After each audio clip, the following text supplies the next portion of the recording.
Hello, lovelies. This is AlesongtheBrewer, the brewer of coffee, tea, spirits, and stories. No one's here yet, but that doesn't stop me from starting. I am going to read you something spooky for Halloween. Yeah. I did this last year. I know I read like 2 stories, but the Black Cat's so long that yeah, that's gonna become 1 story this year. Hello. What do you mean? What? I didn't know you were here. It says 0.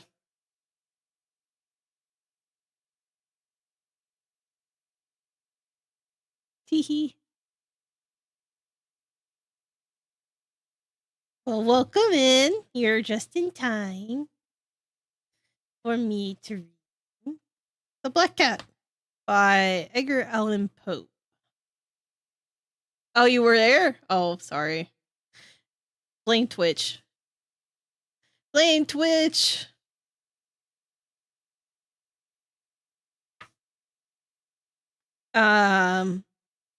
Hopefully this will take like an hour, maybe.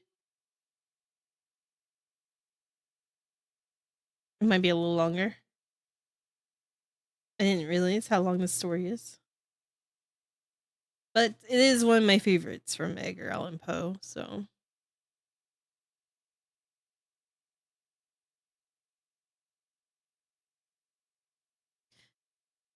Good.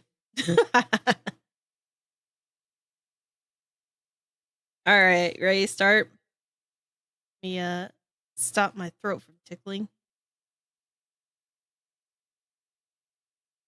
I don't think eating a donut before this was a good idea, but I had to get my treat in for the day before I started handing out treats this evening.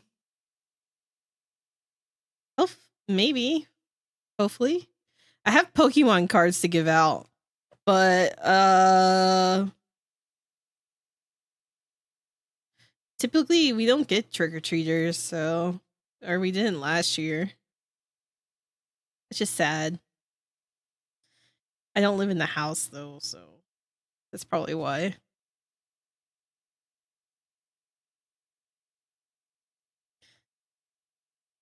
This is my favorite Earth holiday.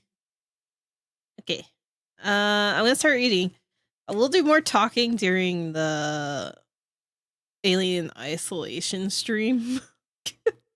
Or part of the stream for you Twitch people.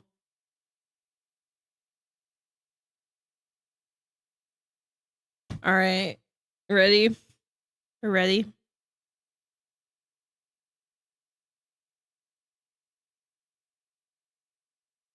Yeah. You heard me. Alrighty. Let's start.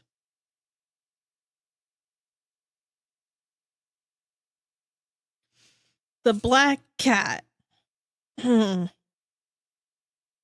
the most wild, yet most homely narrative, which I am about to pen, I neither expect nor solicit belief. Mad indeed would I be to expect it, in a case where my very senses reject their own evidence. Yet, mad am I not, and very surely do I not dream. But tomorrow, I die, and today, I would unburthen my soul. My immediate purpose is to place before the world, plainly, succinctly, and without comment, a series of mere household events. In their consequences, these events have terrified, have tortured, have destroyed me. Yet I will attempt to expound them. To me, they have presented little but horror. To many, they will seem less terrible than Baroque's. Hereafter, perhaps, Some intellect may be found which will reduce my phantasm to the commonplace. Some intellect more calm, more logical, and far less excitable than my own, which will perceive, in the circumstances I detail with awe, nothing more than an ordinary succession of very natural causes and effects. From my infancy, I was noted for the docility and humanity of my disposition. My tenderness of heart was even so conspicuous as to make me the jest of my companions. I was especially fond of animals, and I was indulged by my parents with a great variety of pets. With these I spent most of my time, and never was so happy as when feeding and caressing them. This peculiarity of character grew with my growth, and in my manhood, I derived from it one of my principal sources of pleasure. To those who have cherished an affection for a faithful and sagacious dog,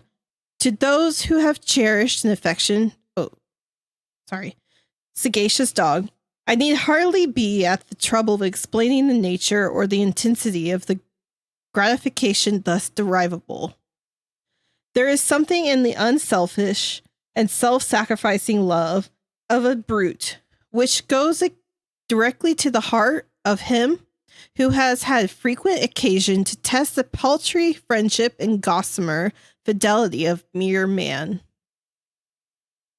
I married early and was happy to find in my wife a disposition not uncongenial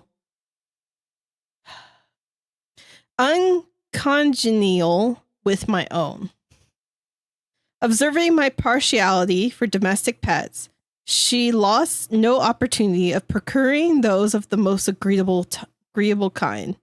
We had birds, goldfish, a fine dog, rabbits, a small monkey, and a cat.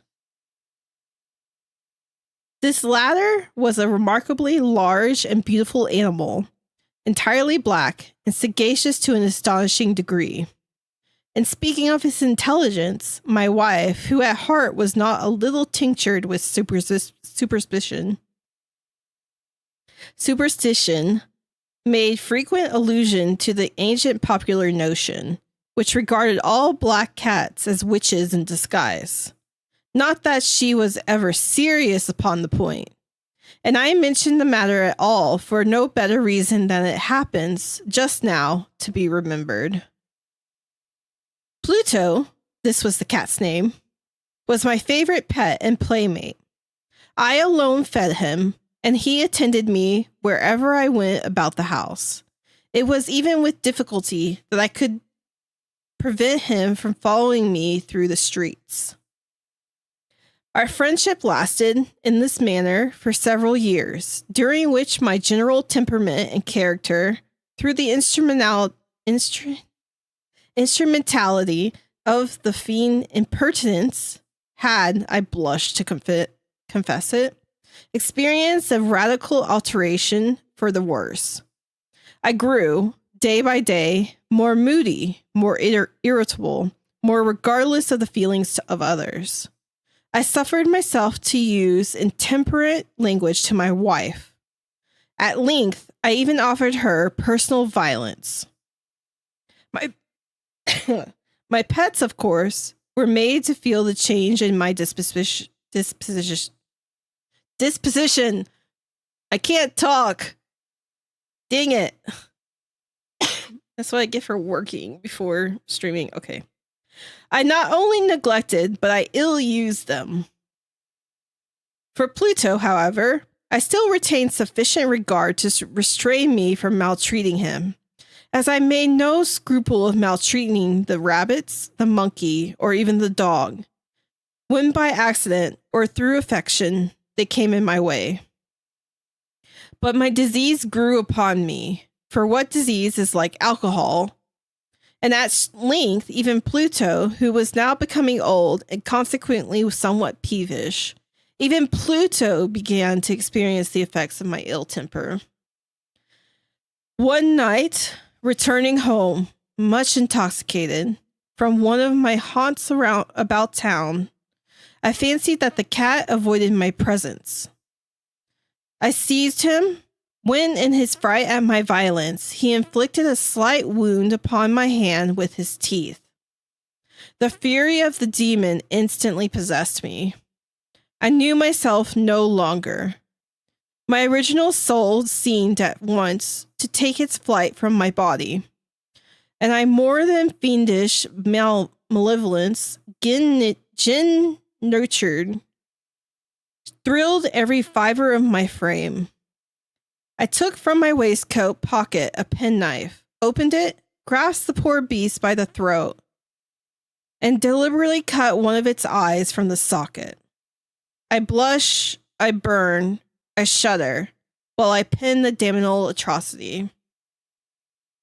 When reason returned with the morning, when I had slept off the fumes of the night's debauch, I experienced a sentiment half of horror, half of remorse, for the crime of which I had been guilty.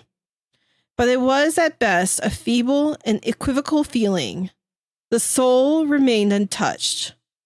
I again plunged into excess and soon drowned in wine all memory of the deed. In the meantime, the cat slowly recovered. The socket of the lost eye presented, it is true, a frightful appearance, but he no longer appeared to suffer any pain. He went about the house as usual, but, as might be expected, fled in extreme terror at my approach. I had so much of my old heart left as to be at first grieved by this evident dislike on the part of a creature which had once so loved me. But this feeling soon gave place to irritation, and then came, as if to my final and irrevocable overthrow, the spirit of perverseness. Of this spirit, philosophy takes no account. Yet I am not more sure that my soul lives than I am that perverseness is one of the primitive impulses of the human heart, one of indivisible primary faculties or sentiments, which give direction to the character of man.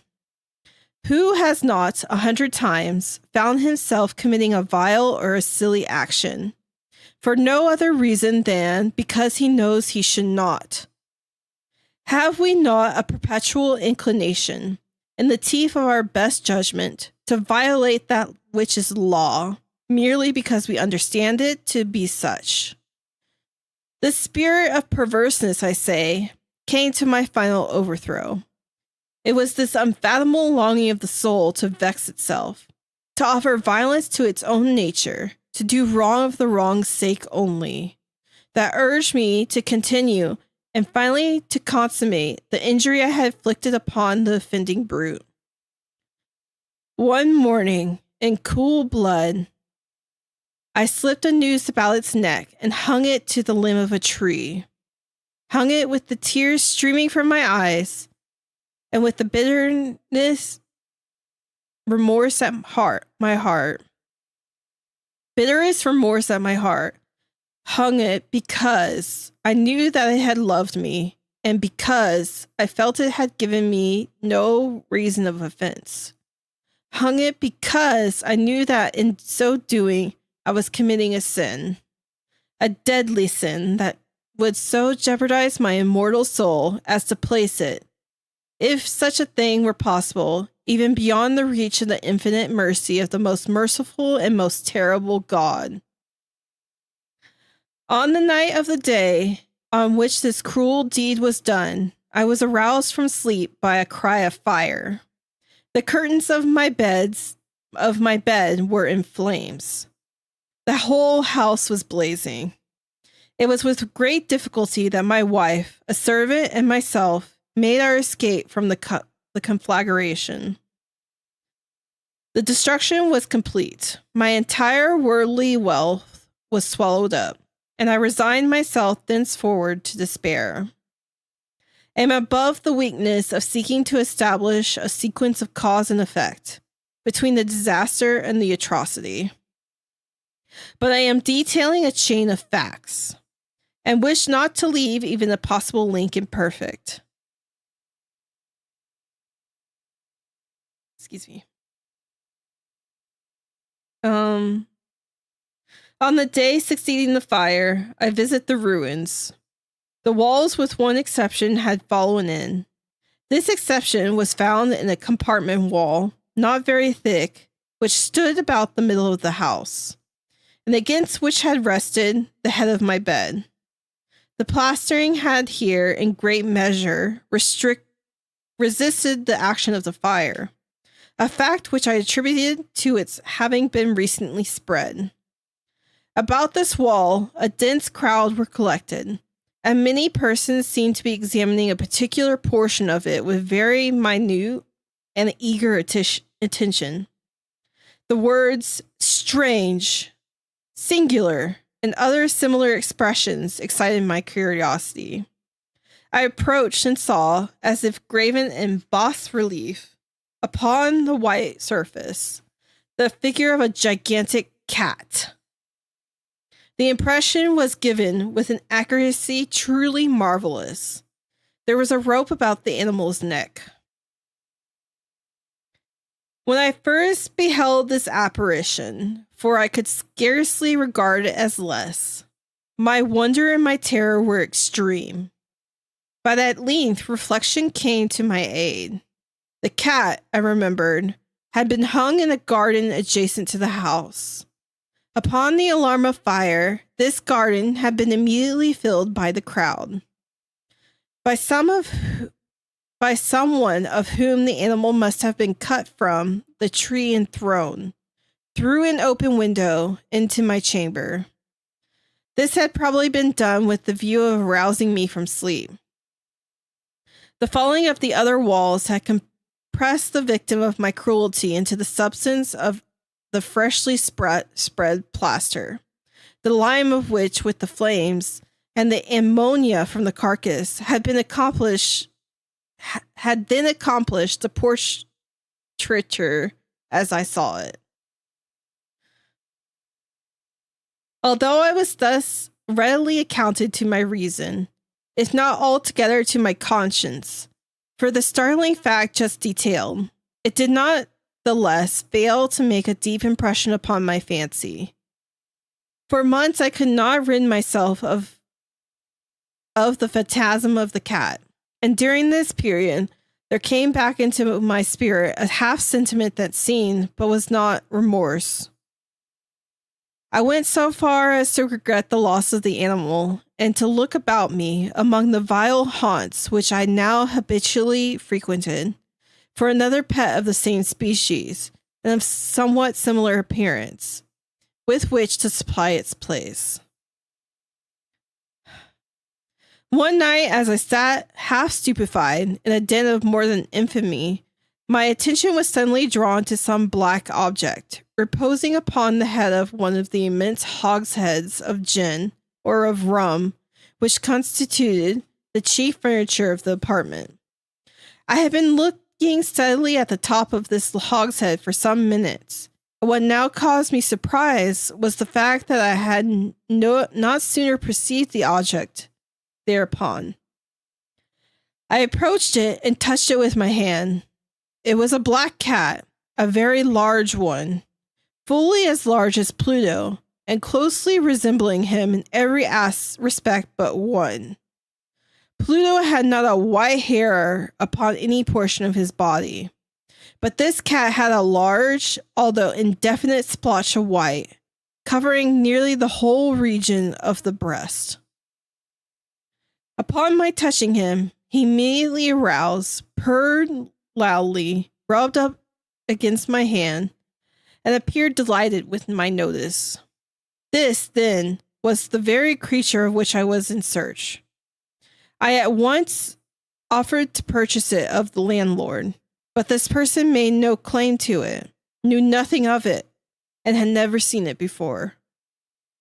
I continued my caress, and when I prepared to go home, the animal evinced a disposition to accompany me. I permitted it to do so, occasionally stooping and patting it as I proceeded. When it reached the house, it domesticated itself at once. It became immediately a great favorite with my wife. For my own part, I soon found a dislike to it arising within me. This was just the reverse of what I had anticipated, but I know not how or why it was. Its evident fondness for myself rather disgusted and annoyed. By slow degrees, these feelings of disgust and annoyance rose into the bitterness of hatred. I avoided the creature, a certain sense of shame, and the remembrance of my former deed of cruelty, preventing me from physically abusing it. I did not for some weeks strike or otherwise violently ill-use it, but gradually, very gradually, I came to look upon it with utterable loathing, and to flee silently from its odious presence, as from the breath of a pestilence.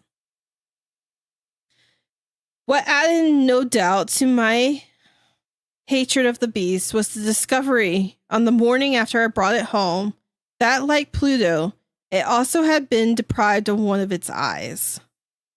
This circumstance, however, only endeared it to my wife, who, as I have already said, possessed in a high degree that humanity of feeling which had once been my distinguishing trait, and the source of many of my simplest and purest pleasures.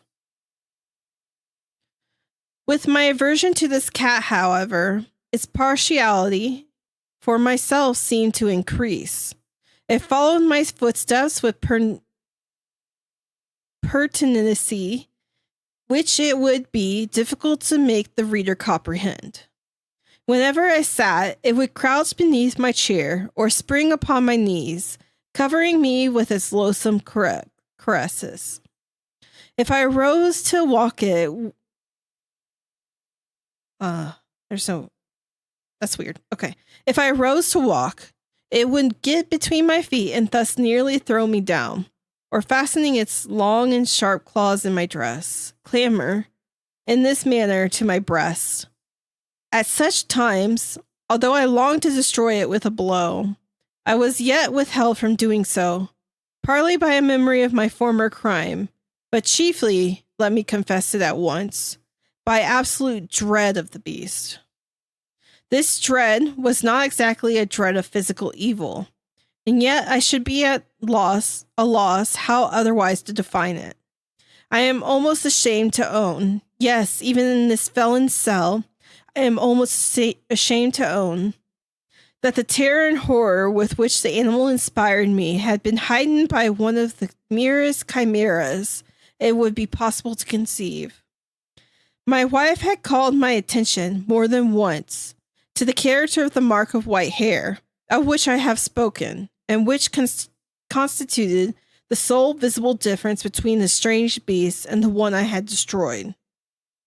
The reader will remember that this mark, although large, had been originally very indefinite, but by slow degrees nearly imperceptible, and which for a long time my reason struggled to reject as fanciful, it had at length assumed a rigorous distinctness of outline. It was now the representation of an object that I shudder to name, and for this above all I loathed and dreaded, and would have rid of myself of the monster had I dared it. It was now, I say, the image of a ghastly thing, of the gallows. Oh, mournful and terrible engine of horror and of crime, of agony and of death. And now was I, indeed, wretched beyond the wretchedness of mere humanity, and a brute beast, whose fellow I had contemptuously destroyed. A brute beast to work out for me a man, fashioned in the image of the high God, so much insufferable woe. Alas, neither by day nor by night knew I the blessing of rest any more. During the former, the creature left me no moment alone. And in the later, I started hourly from dreams of unutterable fear to find the hot breath of the thing upon my face and its vast weight, an incarnate nightmare that I had no power to shake off, incumbent internally upon my heart. Basically, he was laying on his heart. And since he was heavy, it put strain on him. Beneath the pressure of torments such as these, the feeble remained of the good within me succumbed. Evil thoughts became my sole intimates. The darkest and most evil of thoughts. The moodiest of my usual temper increased to hatred of all things and all of mankind. While from the sudden, frequent, and ungovernable outbursts of a fury to which I now blindly abandoned myself, my uncomplaining wife, alas, was the most usual and the most patient of sufferers. One day she accompanied me upon some household errand into the cellar of the old building, which our poverty compelled us to inhabit. The cat followed me down the steep stairs, and nearly throwing me headlong, exasperated me to madness. Uplifting an axe, and forgetting, in my wrath, the childish dread which had hitherto stayed my hand, I aimed a blow at the animal, which, of course, would have proved instantly fatal had it descended as I wished. But this blow was arrested by the hand of my wife. Goaded by the interference into a rage more than demoniacal, I withdrew my arm from her grasp and buried the axe in her brain. She fell dead upon the spot without a groan. This hideous murder accomplished, I set myself forthwith, and with an entire deliberation, to the task of concealing the body. I knew that I could not remove it from the house, either by day or by night, without the risk of being observed by the neighbors. Many projects entered my mind. At one period, I thought of cutting the corpse into minute fragments and destroying them by fire. At another, I resolved to dig a grave for it in the floor of the cellar. Again, I deliberated about casting it in the well in the yard, about packing it in a box as if merchandise with the usual arrangements, and so getting a porter to take it from the house. Finally, I hit upon what I considered a far better expedient than either of these. I determined to wall it up in the cellar, as the monks of the Middle Ages are recorded to have walled up their victims. For a purpose such as this, the cellar was well adapted. Its walls were loosely constructed and had lately been plastered through with a rough plaster, which the dampness of the atmosphere had prevented from hardening.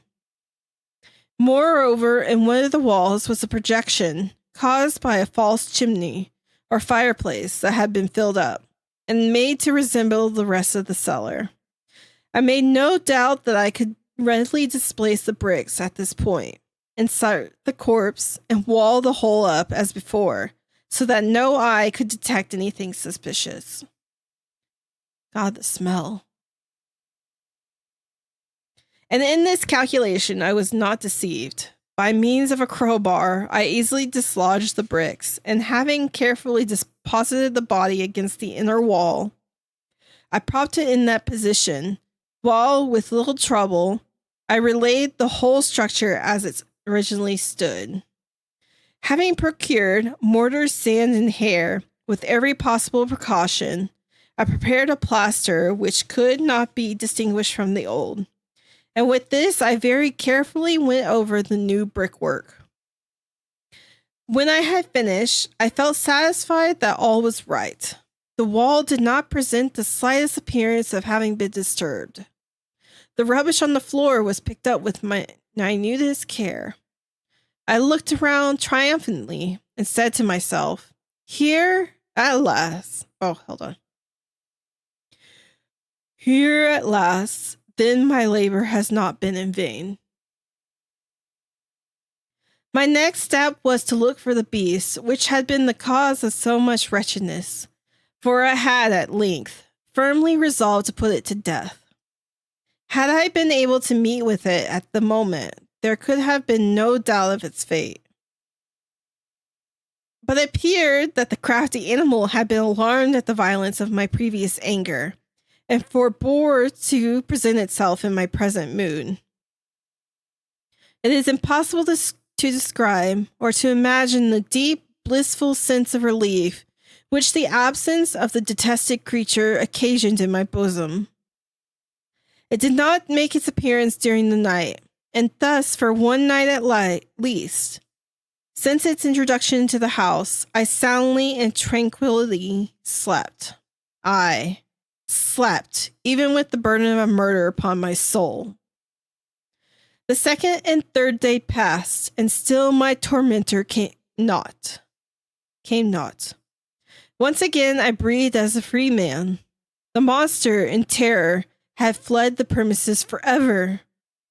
I should behold it no more. My happiness was supreme. The guilt of my dark deed disturbed me but little. Some few inquiries had been made, but these had been readily answered. Even a search had been instituted, but of course nothing was to be discovered. I looked upon my future felicity as secured.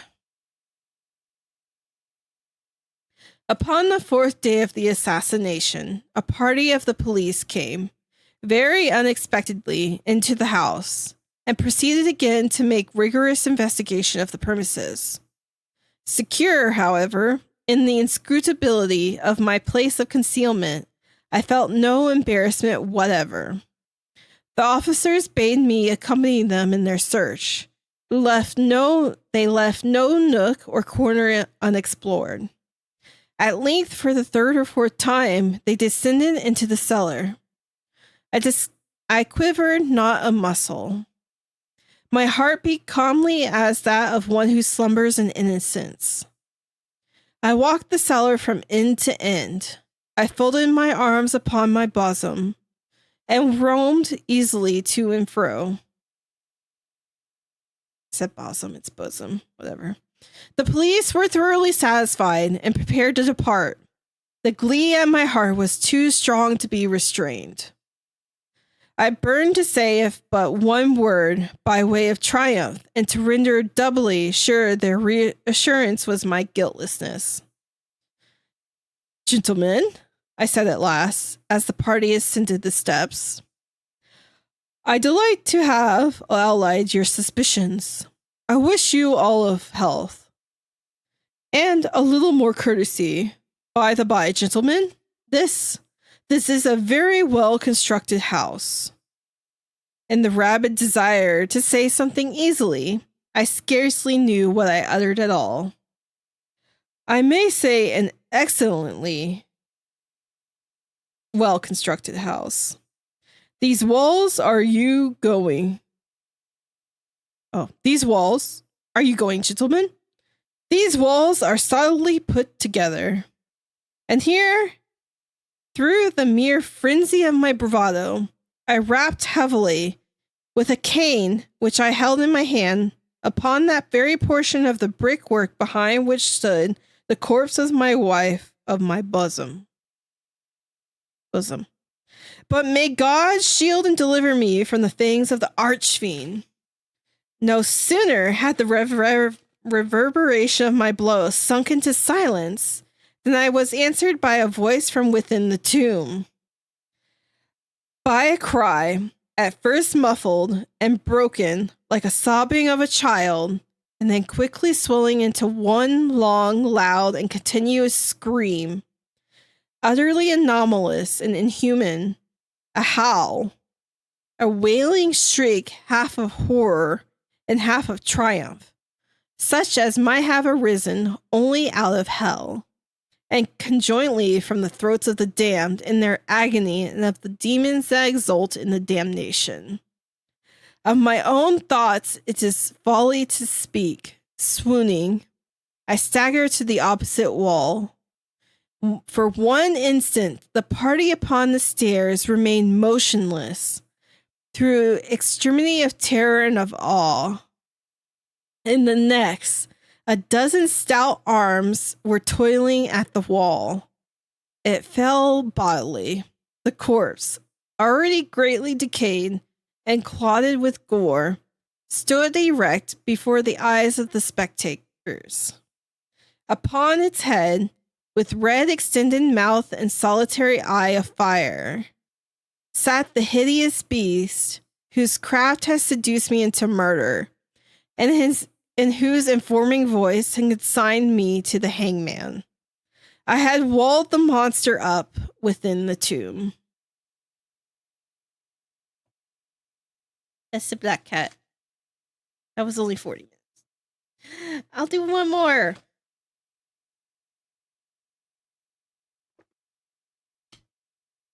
Yay for kitties.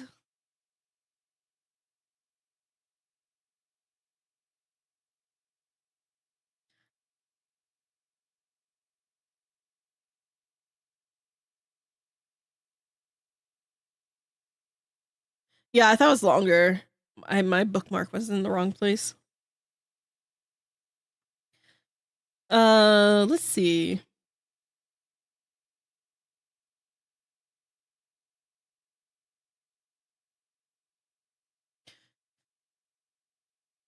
What do you think of that, though?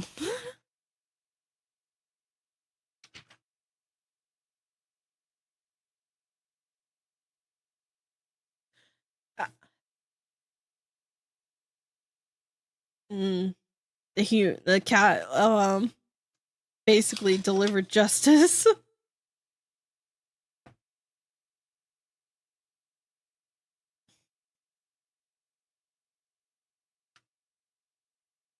Yeah.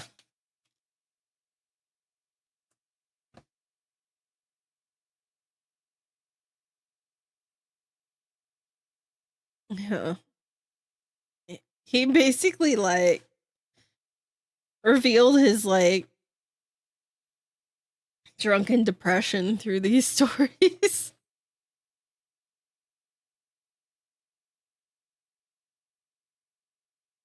Yeah. Exactly.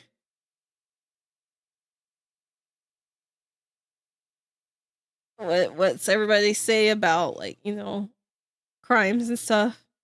Like, you know, the best way to not get in trouble is to shut the fuck up.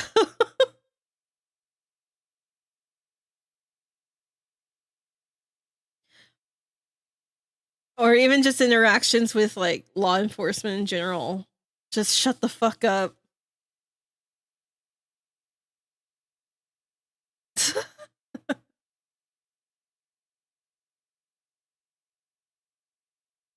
And when you're told to do something, just be quiet.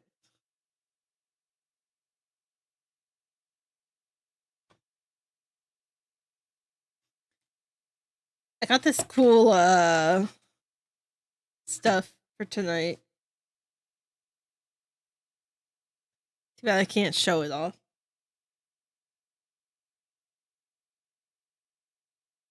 I got some more steampunk stuff to wear while doing hand cam streams in the future.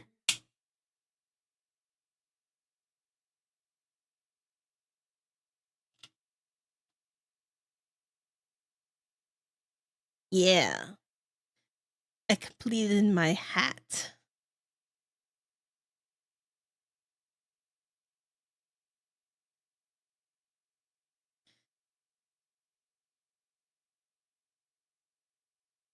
Totally gonna cosplay with this one day.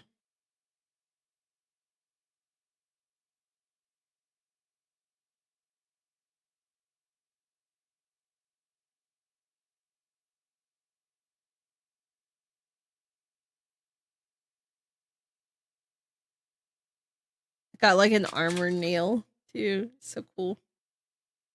Okay. I think I'm just gonna read the first story in this book. I have a complete collection of Edgar though. Let's see. The first story in here is The Murders in the Row Morgue. It's about 20 pages long.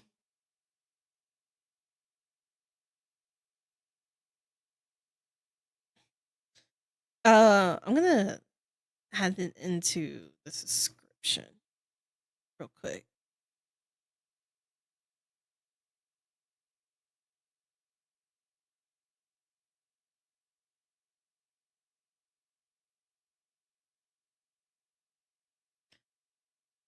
Let's put it in YouTube as well.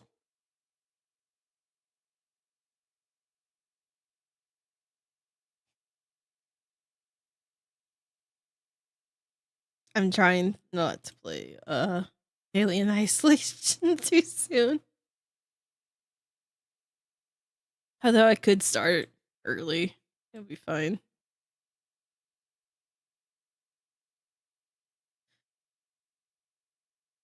Oh, I have a new thumbnail too. I need to make.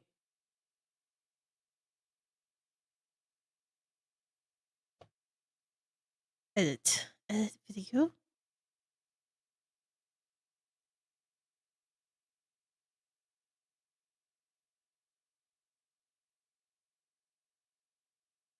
I'm kind of sad because I wanted to do more for this Halloween, but I just didn't have time.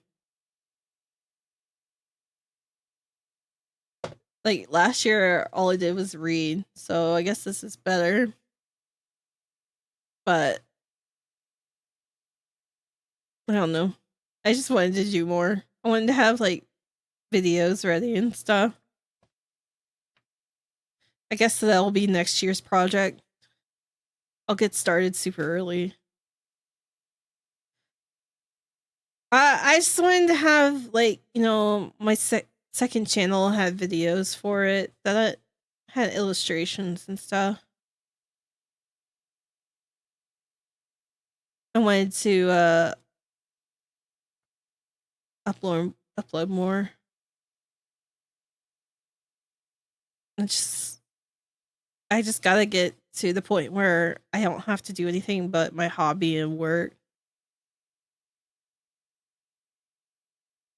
which is my goal for next year. I'm gonna finish my projects within the next couple weeks, and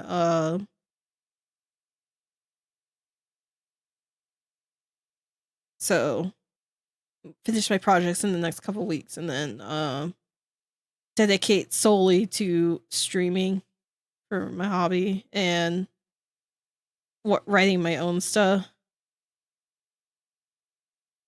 Yeah, I know, and they're almost done. They're almost done. And not just work, I'm school too. So hopefully by this time next year, all I have is 2 things to focus on.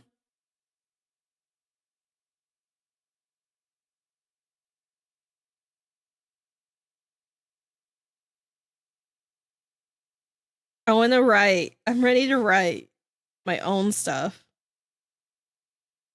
I've been thinking about that. Yeah, I'm ready to write my own stuff. I want to get further along. I don't want to write for other people anymore soon.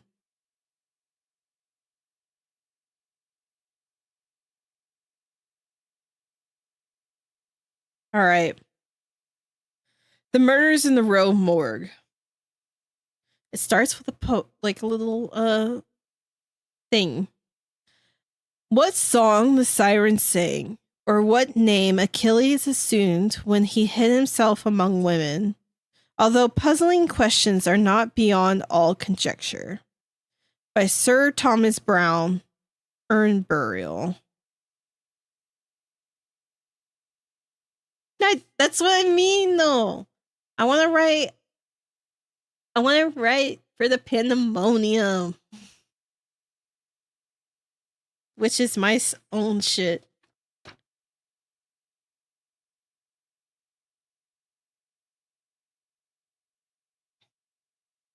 If I'm not gonna get like anything out of it. I don't want to write other stuff anymore. I need to get my own shit together, you know?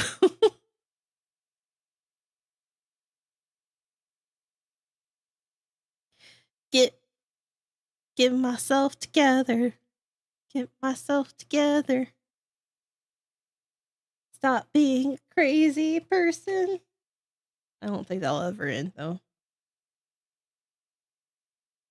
I'm always crazy.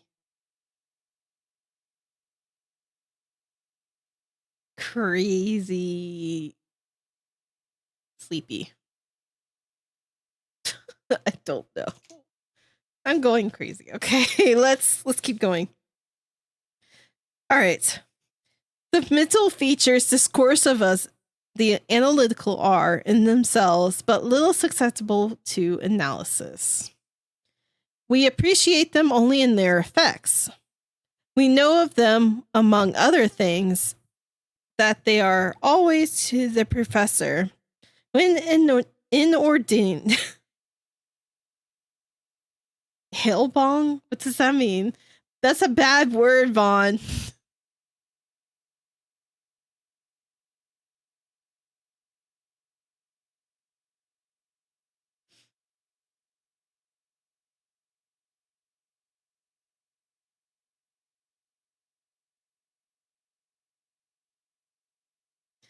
I don't want to be compared to that.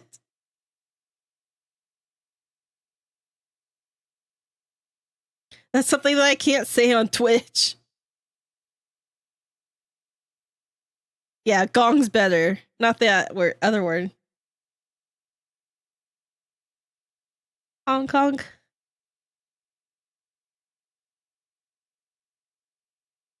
Honky tonk. Okay. Oh god, where am I? Blah, blah, blah, professor, blah, blah.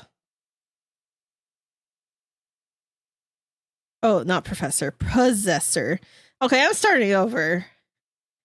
The mental features discourse of as the analytical are in themselves, but little susceptible of analysis. We appreciate them only in their effects.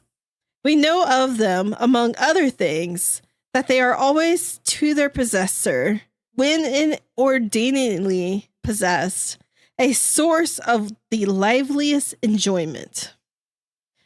As the strong man exults in his physical ability, delighting in such exercises as call his muscles into action, so glories the analyst in that moral activity which disentangles.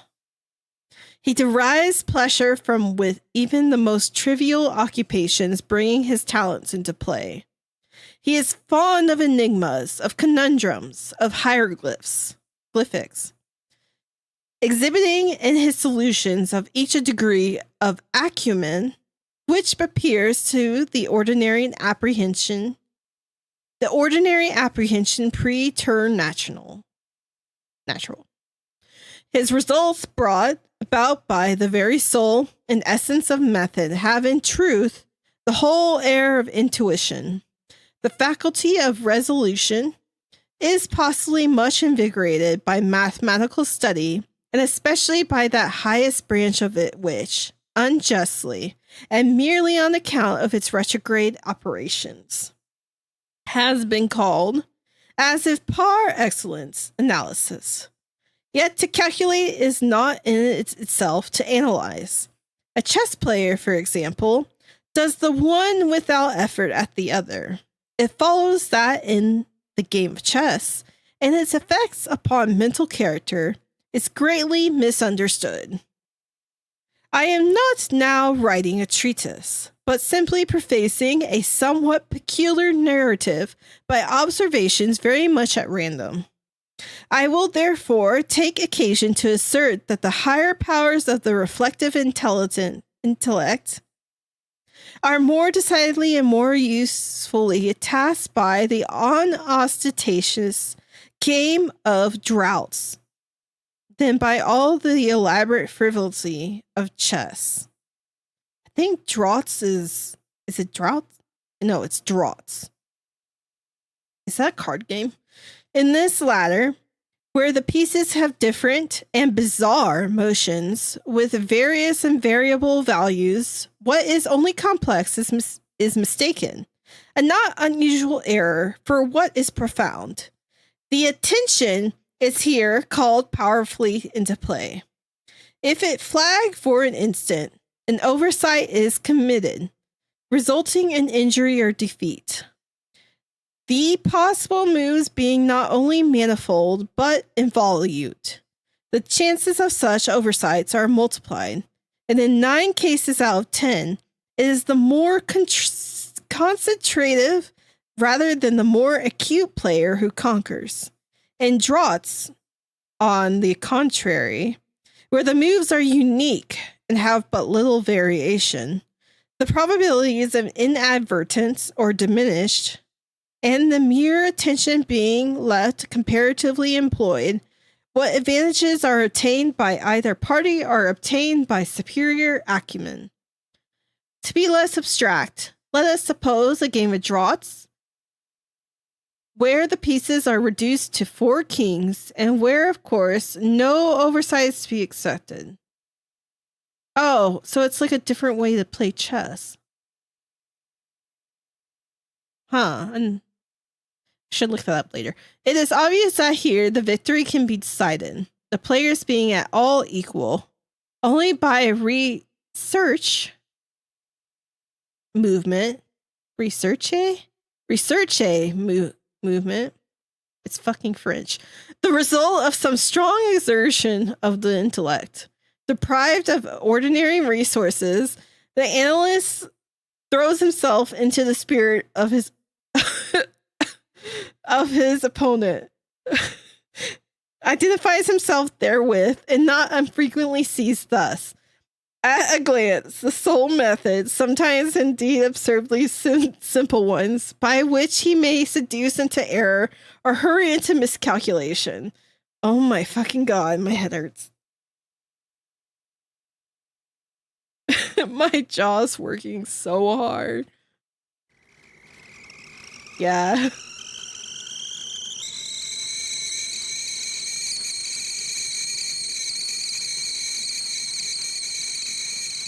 All right, I hydrated. Thank you. Whist has long been noted for its influence upon what is termed calculating power, and men of the highest order of intellect have been known to take an apparently unaccountable delight in it, while eschewing chess as frivolous. Beyond doubt, there is nothing of a similar nature so greatly tasking the faculty of analysis. The best chess player in Christendom may be little more than the best player of chess, but for proficiency in wills implies capacity for success in all these more important undertakings where mind struggles with mind. Yeah, it is. It's been really tight lately.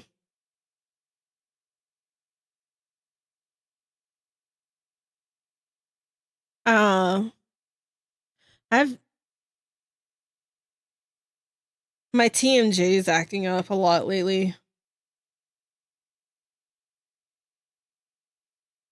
I may actually not read all this. I may just go start playing games because this is a lot. He keeps talking like a scientist.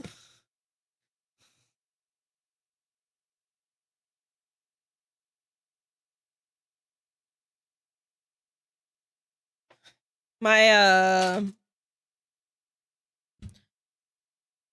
need to get the jaw thing checked out, but you know,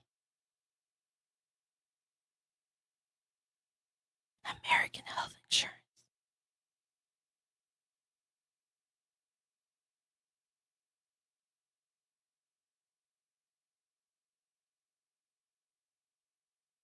Okay. Nothing will change on Twitch, but I have to stop stream on YouTube. So I'm going to stop streaming on YouTube and change